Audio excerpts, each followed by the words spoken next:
నమస్తే, welcome to Leo. YCP హయాంలో 2019 నుంచి అసెంబ్లీ సాక్షిగా నీటిపారుదల శాఖ మంత్రి అయినటువంటి యొక్క అనిల్ కుమార్ యాదవ్ కావచ్చు, దాని తర్వాత అంబటి రాంబాబు కావచ్చు, ఖచ్చితంగా వీ విల్ ఫినిష్ ఇన్ 2021 అంటూ అది కావచ్చు, ఎందుకన్నా తొందర అంటూ ఆ వ్యాఖ్యలు కావచ్చు, అంబటి రాంబాబు చేసిన వ్యాఖ్యలు కావచ్చు, ఇవన్నీ చూసాం. అయితే పోలవరం గురించి చాలా పెద్ద పెద్ద మాటలు మాట్లాడినటువంటి యొక్క వైసీపీ యొక్క ఆంతర్యం ఏంటి, ఈరోజు సాక్షి పత్రికలో వాళ్ళు ప్రచురించినటువంటి వార్త ఆంతర్యం ఏంటనే దానిపై మనతో పాటు సీనియర్ జర్నలిస్ట్ సత్యమూర్తి గారు ఉన్నారు. వారి విశ్లేషణ ఏంటనేది చూద్దాం. సార్ నమస్తే. నమస్కారం అండి. సార్ 2019 నుంచి 24 దాకా ఎన్నోసార్లు అసెంబ్లీ సాక్షిగా రికార్డెడ్ అయ్యి ఉండి కూడా 2021 అని 22 అని అదిగాక ఎందుకన్నా తొందర అంటూ అనిల్ కుమార్ యాదవ్ చేసినటువంటి వ్యాఖ్యలు కావచ్చు, అంబటి రాంబాబు చేసిన వ్యాఖ్యలు విన్నాం. అయితే ఇప్పుడు సాక్షి పేపర్లో పోలవరంకి సంబంధించి ఇంకా 2 ఏళ్ళు మాత్రమే గడువు ఉంది అన్నట్టు వీళ్ళు డెడ్ లైన్ ఫిక్స్ చేయడం కావచ్చు, అంటే కేంద్రం చెప్తుంది అని చెప్పేసి వీళ్ళకి ప్రచురించే హక్కు ఉందా లేదా అంటే ఏం చెప్తారు? అసలు ఆ దౌర్భాగ్యపు సాక్షి గురించి మనం మాట్లాడుకోవడం వేస్ట్. అందులో వచ్చేవన్నీ అబద్ధాలే, అందులో ఎటువంటి సందేహం లేదు.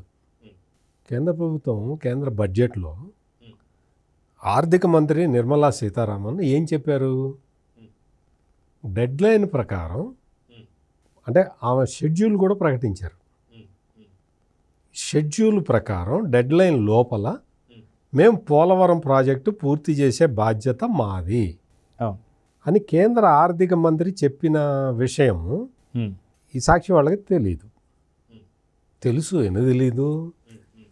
వాళ్ళు అటువంటివి కన్వీనియంట్గా మర్చిపోయి వక్రీకరించి రాస్తారు. వాళ్ళ ప్రధాన ఉద్దేశం ఏంటి అంటే వాళ్ళే ఏదో తవ్వి తలకెత్తినట్టు, ఆంధ్రప్రదేశ్ ప్రజల్ని మొత్తం ఉద్ధరించినట్టు వాళ్ళొక భ్రమలో ఉంటారు. వాస్తవానికి పోలవరం ప్రాజెక్టు మొత్తం సర్వనాశనం చేసింది the great YS Jaganmohan Reddy. ఎందుకు నాశనం చేశాడు? ఎందుకు నాశనం చేశాడు అంటే ప్రధానంగా మనం ఏ రకంగా చూసినా కానీ ప్రధాన కారణం ఒకటి కనపడుతుంది. పోలవరం పూర్తి అయితే చంద్రబాబు నాయుడికి పేరు వస్తుంది, అందువల్ల మనం పోలవరాన్ని నాశనం చేయాలి. అరే బాబు, చంద్రబాబుకి మంచి పేరు వచ్చేదే ఉంది.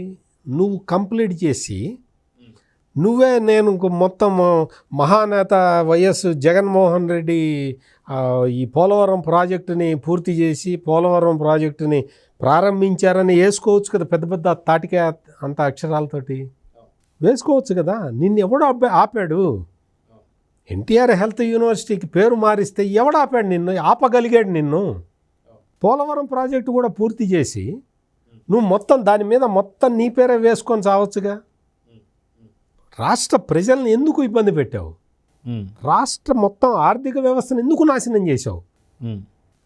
జీవనాడి అని తెలుసు కదా ఆంధ్రప్రదేశ్ రాష్ట్రానికి, అటువంటి జీవనాడిని ఎందుకు విచ్ఛిన్నం చేశావు అని అడిగితే ఈ వైసీపీ వాళ్ళ దగ్గర సమాధానం ఉండదు. ఇప్పుడు ఏంటి అంటే కేంద్రం ఒక షెడ్యూల్ ఇచ్చింది, ఆ షెడ్యూల్ ప్రకారం పూర్తి చేయాలని నిర్ణయం తీసుకున్నారు. దానికోసమని డబ్బులు రిలీజ్ చేస్తున్నారు. మొత్తం పనులు ప్రారంభం కాబోతున్నాయి. జగన్మోహన్ రెడ్డి సీఎం అయిన తర్వాత చంద్రబాబు నాయుడు నియమించిన కాంట్రాక్టర్ని తీసేశాడు. రివర్స్ టెండరింగ్ అని దానికి ఒక కొత్త పేరు పెట్టి ప్రాజెక్టుని నాశనం చేయడానికి ప్లాన్ వేశాడు. ఎట్లయితే అమరావతిలో, రాజధాని అమరావతిలో R5 జోన్ తీసుకొచ్చి అమరావతి మొత్తాన్ని నాశనం చేయడానికి మాస్టర్ ప్లాన్ ఎట్లా వేశాడో, పోలవరంలో రివర్స్ టెండరింగ్ అన్న పేరుతోటి పోలవరాన్ని నాశనం చేయటం మొదలుపెట్టాడు. మొత్తం తర్వాత అక్కడ అతని ఆధ్వర్యంలో పోలవరం ప్రాజెక్టు ఇంచి కూడా జరగల. 74% పనులు చంద్రబాబు నాయుడు పూర్తి చేస్తే ఆ మిగిలిన పనులు కూడా పూర్తి చేసి ప్రాజెక్టు మీద నీ పేరు వేసుకోవడం చేతగాని వాడివి నువ్వంటే నువ్వు కాదు, జగన్మోహన్ రెడ్డి. కంప్లీట్ చేసుకొని నీ పేరు వేసుకోవచ్చు కదా. అదిగాక వైఎస్ రాజశేఖర రెడ్డి గారి యొక్క ఏమంటారు విగ్రహాన్ని కూడా స్థాపిస్తా అది కూడా చెప్పాడు. తర్వాత చెప్పాడు అసలు తండ్రి గురించి అతను తండ్రి పేరుని ఎట్లా తీసేయాలా అని ప్లాన్ చేసిన వ్యక్తి. వైఎస్ఆర్ అంటే అందరూ అనుకుంటారు వైఎస్ రాజశేఖర రెడ్డి అని, కాదు, ఆయన పార్టీ పేరు. అది ఓకే.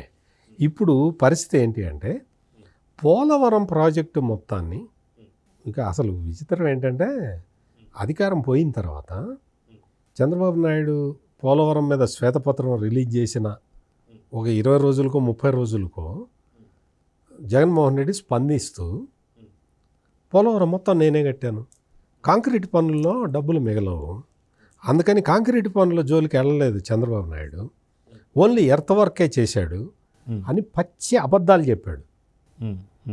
కాంక్రీట్ పనులు పూర్తి చేసింది చంద్రబాబు నాయుడు, ఎర్త్ పనులు చేసింది వాళ్ళ నాన్న రాజశేఖర్ రెడ్డి.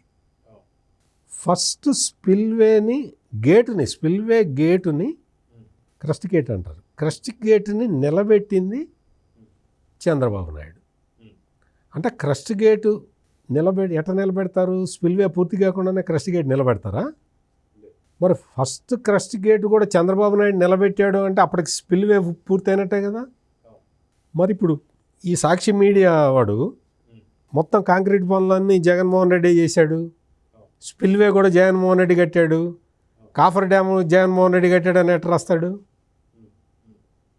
ఫస్ట్ క్రస్ట్ గేటుని నిలబెట్టింది నువ్వా జగన్ అని నేను ప్రశ్నిస్తున్నా. ఫస్ట్ క్రస్ట్ గేటుని నిలబెట్టింది చంద్రబాబు కదా, మరి నువ్వెట్లా రాసుకుంటావు? పైగా ఈ సాక్షి చేసే ప్రచారాల్లో ఎట్లా ఉంటుందంటే చంద్రబాబు చేసిన తప్పులన్నీ ఇచ్చేసాట. అసలు ఇంకొక పెద్ద తప్పు ఏంటో తెలుసా? డయాఫ్రమ్ వాళ్ళు జగన్మోహన్ రెడ్డి పూర్తి చేశాట, upper coffer dam lower coffer dam కూడా జగన్మోహన్ రెడ్డి పూర్తి చేశాట అని రాస్తాడు. ఒకవైపు అది రాస్తాడు, అందులోనే ఇంకొక చోట రాస్తాడు 2018లో వచ్చిన వరదలకి డయాఫ్రమ్ వాల్ కొట్టుకుపోయిందని రాస్తాడు. 2018లో ముఖ్యమంత్రి ఎవరున్నారు? చంద్రబాబు నాయుడు కదా. 2018లో వచ్చిన వరదలకి డయాఫ్రమ్ వాల్ కొట్టుకుపోయింది అని రాసే నువ్వు డయాఫ్రమ్ వాల్ నేనే పూర్తి చేశానని ఎట్ట చెప్తావు? డయాఫ్రమ్ వాల్ పూర్తి చేసింది ఎవరు? చంద్రబాబు నాయుడు. ఆ తర్వాత 2020లో వచ్చిన వరదలకి డయాఫ్రమ్ వాల్ కొట్టుకుపోతే చూడని వాడు జగన్మోహన్ రెడ్డి. జగన్మోహన్ రెడ్డి ఆ 2020లో వచ్చిన వరదల్ని చూడాలి కదా, పట్టించుకోవాలి కదా, డయాఫ్రమ్ వాల్ ఎంత దెబ్బతిన్నది ఎంత ఉందని చూడాలి కదా. చూడలేదు. అప్పర్ కాఫర్ డ్యాములో 2 గ్యాపులు 3 గ్యాపులు కావాలనే ఉంచారు.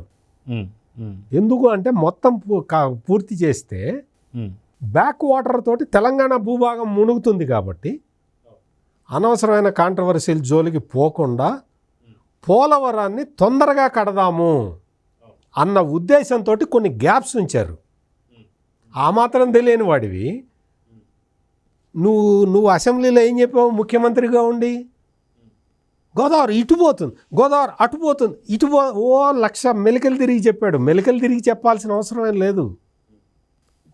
గోదావరిని డైవర్ట్ చేసి కదా డ్యాము కట్టాల్సింది. అక్కడ గోదావరి చాలా విస్తృతంగా ఉంటుంది. అక్కడ అందులో 2 కొండల్ని ఆసరాగా చేసుకొని దీన్ని నిర్మించటానికి చాలా ప్లాన్ వర్క్ ఉండాలి, చాలా వర్క్ ఉండాలి. అందుకనే ఈ డయాఫ్రమ్ వాల్స్ ఇవన్నీ కూడా. డ్యాము కట్టిన తర్వాత కూడా డ్యామ్ కింద సీపేజ్ ఉండకుండా చూడాలి. సీపేజ్ ఉంటే డ్యామ్ దెబ్బతింటుంది. ఆ సీపేజ్ని అరెస్ట్ చేసేది diaphragm wall. Diaphragm wall upper coffer dam lower coffer dam సైమల్టేనియస్గా కట్టుకుంటూ వచ్చారు. నువ్వు ముందర డయాఫ్రమ్ వాల్ కట్టారు, తర్వాత అసలు ముందర డయాఫ్రమ్ వాల్ కట్టడానికి అవకాశమే ఉండదు, వీలుండదు. కాఫర్ డ్యామ్ కట్టకుండా డయాఫ్రమ్ వాల్ కట్టడానికి వీలే ఉండదు. సైమల్టేనియస్గా కట్టుకుంటూ వచ్చారు శాస్త్రీయంగా, శాస్త్ర ప్రకారం. అందుకనే 2020లో పెద్ద వరద వచ్చినా కానీ డయాఫ్రమ్ వాల్ దెబ్బతిన్న తప్ప అది మొత్తం కొట్టుకుపోలేదు. జగన్మోహన్ రెడ్డి హయాంలో కట్టి ఉంటే అది మొత్తం కొట్టుకుపోయి ఉండేది. ప్లస్ చంద్రబాబు నాయుడు పెట్టిన కాంట్రాక్టర్కి ఏం చెప్పారు అంటే డయాఫ్రమ్ వాల్కి ఒక ఫిక్స్డ్ టైం ఫ్రేమ్ పెట్టి ఈ టైం ఫ్రేమ్ లోపల డయాఫ్రమ్ వాల్ దెబ్బతింటే బాధ్యత నీది అని చెప్పారు అని క్లాజ్ ఉంది. జగన్మోహన్ రెడ్డి చదువుకో. ఆ క్లాజు ఉన్న కంపెనీని ఇగో ప్రాబ్లం తోటి కేవలం తన చేతగాని అసమర్థ అనుమానపు లక్షణంతో ఆ కంపెనీని తీసేశాడు జగన్మోహన్ రెడ్డి. కొత్త కంపెనీని పెట్టాడు. ఆ తర్వాత డయాఫ్రమ్ వాల్ దెబ్బతిన్న విషయం బయటపడ్డది. డయాఫ్రమ్ వాల్ దెబ్బతిన్న విషయం బయటపెడితే పాత కంపెనీని అడిగితే నాకేం తెలుసు, నన్ను పంపించేశారు కదా అన్నారు. కొత్త కంపెనీని అడిగితే నాకేం సంబంధం, నాకు సంబంధం లేదు కదా అన్నారు. ఈ ఒక్క రివర్స్ టెండరింగ్ తోటి జగన్మోహన్ రెడ్డి పోలవరం ప్రాజెక్టు మొత్తాన్ని నాశనం చేశాడు. ఒకే ఒక్క నిర్ణయంతో పోలవరం ప్రాజెక్టు నాశనం చేశాడు. అదే పాత కాంట్రాక్టర్ని కంటిన్యూ చేసినట్టయితే అతని మీద రెస్పాన్సిబిలిటీ ఉండేది.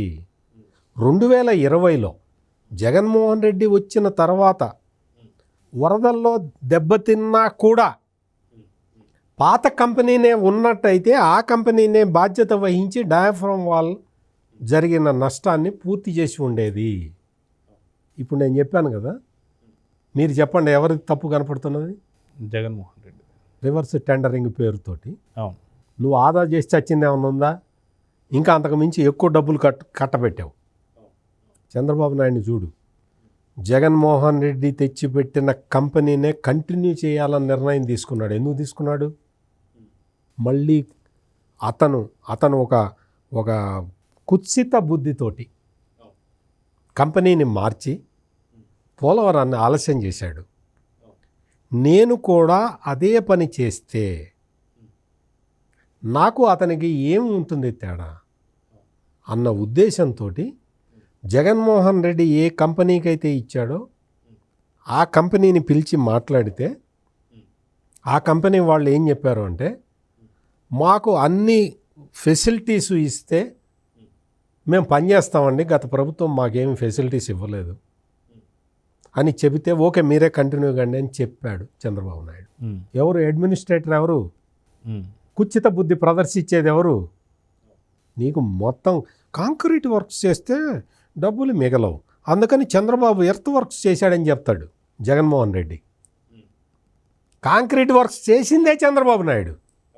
అంటే వీళ్ళు ఇప్పుడు ఇవాళ సాక్షిలో రాసింది కూడా అదే. 2018 వరదల్లో కొట్టుకుపోయిందంటే అప్పటికే డయాఫ్రమ్ వాల్ కంప్లీట్ అయినట్టు కదా. అంటే బాబు గారు కట్టినట్టే కదా. స్పిల్వేలు పూర్తి అయినాయి కదా. అంటే క్రష్ గేట్ నిలబెట్టింది ఆయనే కదా.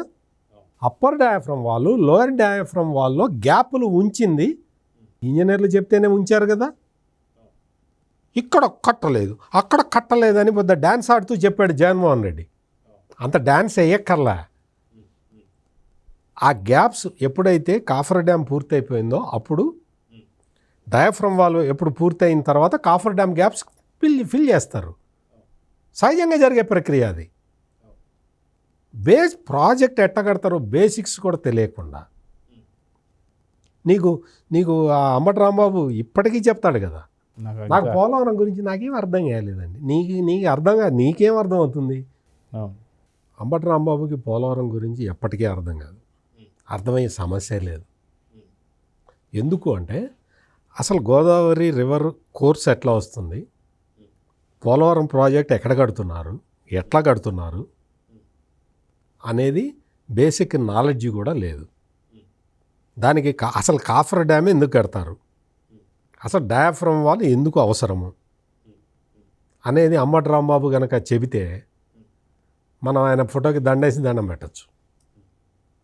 తెలియదు. అంతకుముందు అనిల్ అని రంకెలేసి మాట్లాడుతుంటాడు. అతనికి ఏం తెలుస్తుంది, ఎట్లా తెలుస్తుంది? తెలియదు. అసలు వాళ్ళకి పరిజ్ఞానం లేదు, బేసిక్ పరిజ్ఞానం లేదు. ఇప్పుడు అందుకని ఇప్పుడు లేటెస్ట్గా ఏంటంటే కేంద్ర ప్రభుత్వం ఒక షెడ్యూల్ ప్రకటించింది. ఆ షెడ్యూల్లో డ్యామ్ పూర్తి కావాలి అని చెప్పింది. ఇది రాష్ట్రానికి మంచిదా చెడ్డదా? మంచిది. మరి చెడ్డదన్నట్టు రాస్తాడేంటి ఆ సాక్షివాడు? బుర్ర ఉందా? కనీసం నాలెడ్జ్ ఉందా? డెడ్ లైన్ పెట్టింది సెంట్రల్ గవర్నమెంట్, మంచిదే కదా. డెడ్ లైన్ పెట్టడం తప్పు అని రాస్తాడేంటి? అసలు అవగాహన లేకుండా వార్తలు రాయటం అంటే ఇదే బేసిక్. డెడ్ లైన్ పెట్టారు, 2 ఏళ్లలో పూర్తి చేయాలన్నారు, మంచిదే కదా రాష్ట్రానికి. ప్రాజెక్టు పూర్తి అయితే రాష్ట్రానికి మంచిదా కాదా జగన్ గారు, మీరు చెప్పండి. చాలా మంచిది. దానికి డెడ్ లైన్ పెట్టడం మంచిదా కాదా, మీరు చెప్పండి. డెడ్ లైన్ పెడితే ఆ డెడ్ లైన్ లోపల పూర్తి అయిపోతుంది, ప్రాజెక్ట్ కంప్లీట్ అవుతుంది కదా. అది తప్పు ఎట్లా అవుతుంది? అది తప్పు అన్నట్టు రాస్తాడేంటి ఆ సాక్షివాడు? కొంచెం ఆలోచించుకొని రాయండి అమ్మా. కొంచెం మీరు చెప్పేటప్పుడు ఆలోచించుకొని చెప్పాలి, రాసేటప్పుడు ఆలోచించుకొని రాయాలి.